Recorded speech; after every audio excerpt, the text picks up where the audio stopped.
Hello, kindergarten class.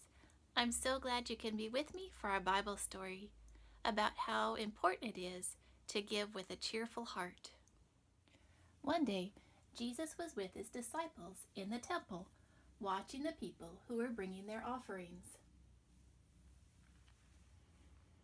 Back then, people took their offerings to the temple court and dropped them into the collection boxes. Many rich people lived in Jerusalem. They lived in nice houses, had plenty of food to eat. Some of them wore fancy clothes. After they had paid for their nice houses and fancy clothes and good food, they would take some of the money left over and give it as an offering at the temple. Dressed in their finest clothes, they went to the temple when they knew there would be lots of people there. They would look around to be sure that everyone was watching, and then they would pour their money into the collection box. The rich people liked it when people turned to see who had brought so much money. They hoped people were whispering about them behind their backs, saying, "How much money they brought!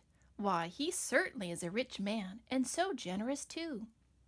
Jesus saw those people who brought such large offerings to the temple, and he knew that they brought only what was left over after they had bought all the things they wanted. He knew that they hadn't given up a single thing in order to bring a big offering.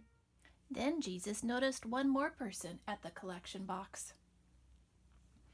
A woman. She wasn't dressed in fancy clothes. Her husband had died, so she was a widow. Many times she might have gone without food. She might have gone without new clothes also.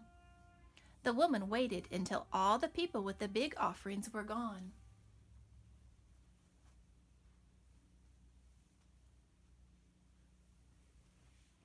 Then she too looked around to see if anyone was watching. When she felt sure no one would see her, she slipped 2 tiny coins into the collection box and hurried away. But Jesus had seen her. He had seen her slip those 2 coins into the offering box, and she had seen him watching her. As she walked away, he said to his disciples, "This poor widow has given more than all the others. They gave gifts knowing that they have everything they need. But poor as she gave all she has." She might not have had any money to buy bread for supper that night, but she wasn't worried. Even though everything she owned was just a tiny, tiny bit, less than a penny, Jesus said she gave more than all the others because she gave out of love for God. And that's what our memory verse is about today. It says, God loves a cheerful giver. It's from 2 Corinthians 9, verse 7. Have a happy Sabbath.